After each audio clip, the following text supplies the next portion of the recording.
आज Doubtnut app download करें। Doubtnut पर अपने सभी गणित, रसायन विज्ञान, भौतिक विज्ञान और जीव विज्ञान के डाउट्स का करो सफाया। बस प्रश्न की फोटो खींचो, एक ही प्रश्न को क्रॉप करो और तुरंत वीडियो सोल्यूशन पाओ। अभी डाउनलोड करें।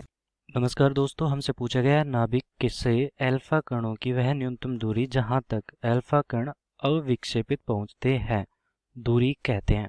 तो दोस्तों यहाँ पर इसे समझने के लिए क्या करना पड़ेगा, हमें रदरफोर्ड को समझना पड़ेगा। रदरफोर्ड ने जब परमाणु मॉडल दिया था, उन्होंने कहा था, जब नाभिक की खोज की थी तो उन्होंने कहा था कि उन्होंने क्या किया था कि अल्फा कणों की बौछार कराई थी। कहाँ पे? एक सोने के नाभिक पे, मतलब कि सोने की एक पन्नी ली थी और उसका जो परमाणु था। तो दोस्तों यहाँ पे क्या हुआ, ये मान लिया कि मैंने एक परमाणु ले लिया, सोने की पन्नी है, उसका एक परमाणु ले लिया और उस पर अल्फा कण करवाई। रदरफोर्ड ने अल्फा कण की जो बौछार कराई थी, यहाँ पर ये चला यहाँ से, और यहाँ पर इस नाभिक में क्या था, प्रोटॉन्स थे। और प्रोटॉन्स थे तो मतलब कि इस पर जो प्रतिकर्षण बल लग रहा था उसके कारण ये वापस मुड़ गया।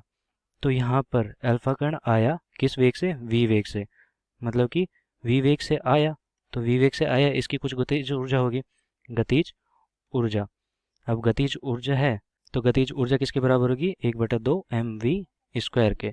अब यहाँ पर एक ऊर्जा और थी, स्थितिज ऊर्जा, लेकिन स्थितिज ऊर्जा का मान 0 हो गया। अब स्थितिज ऊर्जा होती क्या है ये देख लो पहले। स्थितिज ऊर्जा मतलब कि इस निकाय की अगर स्थितिज ऊर्जा की बात करो तो इस आवेश के कारण जो स्थितिज ऊर्जा होगी वो क्या होगी? 1/4 पाई एप्सिलॉन नॉट। और यहाँ पर जेड ई क्या है? यहाँ पे मान लिया कि यहाँ पे परमाणु क्रमांक इस नाभिक का जो गोल्ड था उसका जेड था परमाणु क्रमांक। तो प्रोटॉन कितने हैं यहाँ पे जेड के बराबर हो गए, क्योंकि जेड बराबर प्रोटॉन ही होता है, परमाणु क्रमांक बराबर प्रोटॉन होता है। तो यहाँ पे इलेक्ट्रॉन, मतलब कि यहाँ पे इलेक्ट्रॉन के आवेश के बराबर प्रोटॉन का आवेश होता है। तो यहाँ पे जेड परमाणु क्रमांक गुना ई, मतलब कि ई पर जितना आवेश है। और यहाँ पर अल्फा कण पे कितना आवेश होगा? 2 ई के बराबर, क्योंकि वहाँ पे 2 धनात्मक होता है। और बटा क्या होगा? इसके बीच की दूरी। तो यहाँ पर मान लो कि इसके बीच की दूरी r है। तो r अगर इनफाइनाइट से, मतलब कि अनंत दूरी से अगर ये आवेश आ रहा है तो उस समय स्थितिज ऊर्जा क्या होगी? स्थितिज ऊर्जा 0 हो जाएगी, क्योंकि यहाँ पे r का मान अधिकतम होगा। r का मान अनंत रख दो तो यहाँ पे 0 हो जाएगा स्थितिज ऊर्जा का मान। और मान लो कि यहाँ से अल्फा कण चला v वेग से, और फिर होगा क्या कि यहाँ से चलेगा और इस निकाय के नाभिक के जितने पास आएगा उतना ज़्यादा बल इस पे पीछे की तरफ लगेगा, क्योंकि आवेशों के प्रतिकर्षण का बल लगेगा यहाँ पे। अब आवेशों का प्रतिकर्षण क्यों होगा? क्योंकि यहाँ पर भी धनात्मक आवेश है, यहाँ पर भी धनात्मक आवेश है, तो ये आपस में एक दूसरे पर प्रतिकर्षण बल लगाएंगे, जिसके कारण होगा क्या कि वेग में कमी आएगी। और एक टाइम आएगा जिस समय वेग 0 हो जाएगा, मतलब कि वेग 0 हो गया। तो ये दूरी, मतलब कि ये दूरी अधिकतम पहुंच की दूरी होती है। तो ये थोड़ी सी दूरी बच ही जाती है, नाभिक से टकराता नहीं है अल्फा कण, क्योंकि इस समय स्थितिज ऊर्जा होती है वो अधिकतम होती है। स्थितिज ऊर्जा होती है वो अधिकतम होती है, जिसका मान क्या होता है? 1/4 पाई एप्सिलॉन नॉट जेड ई। यहाँ पे ये 2 ई अल्फा कण के लिए, और यहाँ पे ये कितनी दूरी हो जाती है?